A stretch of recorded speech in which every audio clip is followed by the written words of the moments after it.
Olá e bem-vindos. Olha, hoje vamos mergulhar num conjunto de textos que me deixou a pensar bastante. A obra chama-se Reflexões 2, A Arte de Sentir Antes de Acreditar, do Carlos Mouro. Exato. É uma coleção muito pessoal de histórias, de pensamentos, que tenta ligar o nosso dia-a-dia, tipo uma ida à barbearia, a mistérios muito, muito maiores. É isso mesmo. E o nosso objetivo aqui é tentar, se calhar, puxar o fio à meada que une estas todas as reflexões. E esse fio é a ideia de que existe uma realidade invisível, uma espécie de teia energética que nos conecta a todos. E o mais curioso é o aviso que ele deixa logo no início, não é? Sim, que a proposta não é acreditar em tudo, mas sim sentir o que ressoa com cada um. É um convite. Gosto dessa abordagem. Não é um dogma, é uma exploração. E ele vai buscar inspiração a tudo, desde conversas com clientes, a animais, até ovnis, para falar de física quântica, da alma, do nosso propósito. Vamos então começar por essa ideia da teia. Vamos a isso. Para dar alguma base a esta ideia de teia invisível, o autor vai buscar um conceito da física quântica que, por si só, já é, bastante estranho. O entrelaçamento quântico. A tal ação fantasmagórica à distância, como Einstein lhe chamou. Exatamente. A ideia de que duas partículas que interagiram uma vez podem ficar ligadas para sempre, não importa a distância. O que acontece a uma afeta a outra instantaneamente. Certo. Uma ideia que já é difícil de perceber no mundo das partículas. Mas ele pega nisto e aplica-o às nossas relações, ao nosso dia-a-dia. Precisamente. Ele sugere que a ligação com um amigo, um familiar, um parceiro, tem uma dimensão quase física, que o amor, a amizade, cria uma forma de entrelaçamento energético. E isso, na perspectiva dele, explicaria fenómenos que todos conhecemos. Sem dúvida. Aquela sensação de pensar em alguém e, de repente, o telefone toca e é essa pessoa. Para ele não é coincidência, é a teia a funcionar, a comunicação a acontecer a outro nível. E ele dá aquele exemplo muito terra a terra na barbearia dele, a história do Sr. Costa, certo? A história do Sr. Costa que é fortíssima. Ele descreve um cliente que chega um dia visivelmente perturbado. E acaba por confessar que mentiu à esposa sobre onde esteve. Mas não tinha feito nada de mal, pois não? Nada de especial, foi só tomar um café com amigos. Mas inventou outra história. E a reflexão do autor é que a angústia dele não vinha só do medo de ser descoberto. Vinha de outra coisa. Na perspectiva do livro, a esposa, mesmo sem saber de nada, sentiu a desarmonia. A ligação entre eles, a tal teia, ficou desalinhada. A vibração da mentira foi transmitida. Uau! A teia denunciou a quebra de confiança, mesmo sem palavras. É uma ideia poderosa, mas como é que a teia grava ou transmite isto? Qual é o mecanismo? É aqui que a coisa se torna ainda mais fascinante e, diga-se, controversa. Ele baseia-se na investigação do Masaru Emoto sobre os cristais d'água. Ah, sim. Eu conheço essa teoria. Pronto.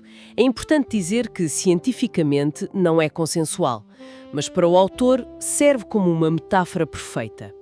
Emoto dizia que a água, exposta a emoções ou palavras positivas, formava cristais de gelo lindos, simétricos. E a água exposta à negatividade formava estruturas caóticas. Exatamente, e ele faz a ligação óbvia. Se os nossos corpos são cerca de 72% água, então nós somos, no fundo, água ambulante e consciente. Quer dizer que cada pensamento, cada emoção está a moldar a água dentro de nós. A gravar tudo. Segundo essa lógica, sim. Estaríamos a gravar energeticamente cada experiência. E se os nossos corpos gravam tudo, isso abre a porta para aquela ideia que parece mesmo ficção, mas que o livro aborda de frente. A memória dos órgãos. É a conclusão mais radical. A ideia de que um órgão transplantado pode levar consigo as memórias do dador. Ele relata vários casos. E há um que é particularmente impressionante. Sim, o da menina de 8 anos, que recebeu o coração de outra menina de 10, que tinha sido assassinada. Após o transplante, ela começou a ter pesadelos recorrentes sobre o crime. Pesadelos tão vívidos que a polícia usou a informação para encontrar e prender o culpado. Para o autor, isto é a prova de que a consciência não está só no cérebro, cada célula carrega um registro da vida que viveu. Ok, esta ideia da teia é de facto fascinante. Mas leva-me a pensar, como é que nos comunicamos através dela? Se não é com palavras, então como? É aqui que entra a tal linguagem silenciosa, não é? Sim, é a consequência lógica. Se estamos sempre a emitir e a receber informação, a comunicação verbal é só a ponta do iceberg. A comunicação mais honesta é a não verbal, a linguagem silenciosa. E a história que ele conta para ilustrar isto é muito simples, mas muito bonita. Envolve uma cadela, a amêndoa. É uma história encantadora, sim. Ele descreve um dia em que estava particularmente em baixo, com um peso na alma, mas sem o mostrar por fora. Estava só sentado num banco de jardim. Exato! E uma cadela, que ele não conhecia, a amêndoa, aproxima-se, senta-se aos seus pés e simplesmente pousa a cabeça nas pernas dele, oferecendo um conforto silencioso. Para ele foi um momento de clareza. A cadela não precisou de palavras. Ela leu o estado emocional dele diretamente. Ou seja, os animais seriam mestres nisto porque não têm o filtro do ego, da lógica, a interferir. Leem a vibração pura. Essa é a tese. Eles sentem a nossa energia. É uma forma de telepatia natural, focada nas emoções, não nos pensamentos. E o autor defende que nós também a temos. A nossa intuição, o sexto sentido. Exato. Aquele arrepio ou aquela sensação visceral sobre uma pessoa ou situação, muito antes de o cérebro ter tempo para analisar. Portanto, quando sentimos que um amigo não está bem, apesar dele dizer que está tudo ótimo, Estamos a usar essa mesma linguagem. Não estamos a ler os pensamentos dele, que são rápidos. Estamos a sentir o estado emocional, que é uma vibração mais estável, mais difícil de esconder. Uma comunicação que acontece antes da lógica. antes das máscaras sociais que todos usamos. É a linguagem da alma, se quisermos. Isto tudo aponta para algo maior do que a nossa personalidade do dia-a-dia. Se estamos a sentir e a comunicar a este nível, quem é o nós que está a fazer isto? Essa é a pergunta central que ele tenta responder a seguir. E a resposta que propõe é um modelo de consciência muito particular. A ideia do primeiro décimo. Primeiro décimo. O nome é curioso. O que significa? A premissa é que a consciência que usamos todos os dias, o nosso ego, os nossos pensamentos, a nossa identidade, é apenas uma pequena fração.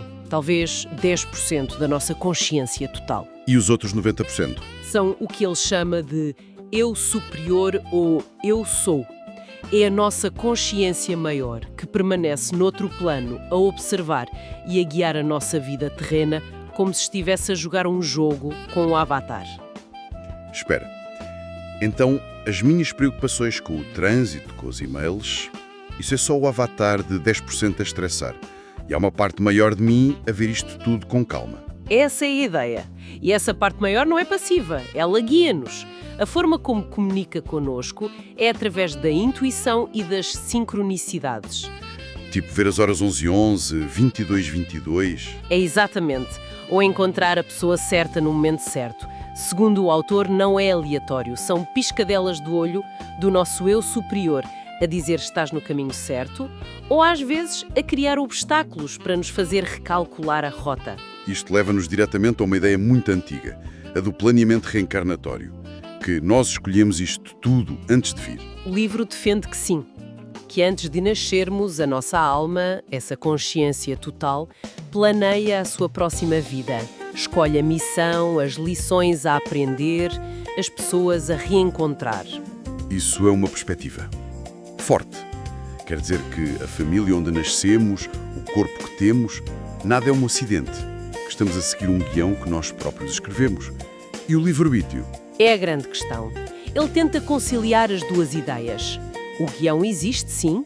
A família, o país, os grandes desafios seriam o palco que escolhemos. No entanto, dentro desse palco temos livre-arbítrio para decidir como atuar. As escolhas momento a momento são nossas. São nossas. E o véu do esquecimento, o não nos lembrarmos de vidas passadas, é essencial. Existe para nos permitir viver a experiência de forma genuína, para que as nossas escolhas sejam autênticas. Faz sentido. Se soubéssemos o final, o jogo perdia a graça. Ok, então se somos 10% de uma consciência maior, o que acontece quando o jogo acaba? O que diz o livro sobre a morte? Ele aborda a morte não como um fim, mas como o reencontro misterioso.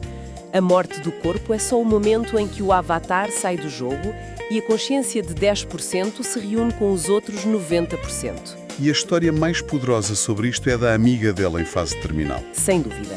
É o clímax emocional do livro. Ele descreve uma amiga a morrer de cancro que estava aterrorizada.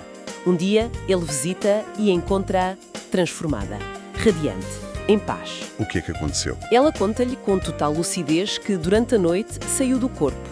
Viu-se a flutuar acima da cama e depois a passear pelo jardim do hospital onde conversou com o avô, já falecido. E depois disso, todo o medo desapareceu. Todo o medo. E ela diz-lhe aquela frase que fica a ecoar. Estou curada, mas não aqui. Faleceu pouco tempo depois, em paz. É uma história incrível. Como é que o livro explica isto? Projeção astral.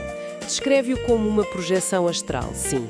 A teoria de que a nossa consciência está ancorada ao corpo por um cordão de prata, um fio de energia. Durante o sono, ou em situações de quase morte, a consciência pode viajar. A morte é quando esse cordão se dissolve. E depois, céu, inferno... Ele faz uma ligação muito interessante à nossa cultura, a Gil Vicente. Sim, é uma das partes mais perspicazes. Ele usa o alto da barca do inferno como uma metáfora perfeita para o processo. Na peça, as almas chegam a outra margem com os símbolos dos seus apegos terrenos. A tal bagagem energética. Exatamente. A bagagem que levamos nos nossos corpos subtis. Então não se trata de um julgamento externo por um anjo ou um diabo, mas de uma questão de... física, espiritual. O semelhante atrai o semelhante. É essa a ideia. Não é um julgamento, é uma questão de afinidade vibratória. A nossa alma é simplesmente atraída para os planos que ressoam com a energia que cultivou em vida. Não por castigo, mas por lei de ressonância. E o reencontro do título desse capítulo, então, não é só com quem já partiu, é, acima de tudo... o reencontro connosco mesmos, com a totalidade do nosso ser. Os outros 9/10 da nossa consciência. É o regresso a casa. Uau! Ao longo destas reflexões fizemos uma viagem incrível. Começamos com partículas numa barbaria, passamos pela telepatia com animais, exploramos sermos avatares e acabamos a ver a morte como um regresso a casa. É muita coisa para digerir, é verdade. Mas o fio que une tudo, como dizíamos no início, é a ideia de que a realidade é muito mais vasta e interligada do que a nossa percepção diária nos permite ver. E a mensagem final, depois de tudo isto, não é que temos de acreditar. É algo mais simples, não é? É sobre presença. É sobre sentir a vida em vez de apenas a pensar. Sobre escutar o silêncio para ouvir as respostas que, segundo ele, já estão dentro de nós. Fica então uma última reflexão para levar connosco, retirada do livro. Talvez não sejamos apenas corpos a viver experiências espirituais. Talvez sejamos consciências antigas a viver experiências humanas. Uma ideia poderosa. E se o nosso maior desafio nesta vida não for aprender algo novo, mas simplesmente lembrarmos de quem já somos?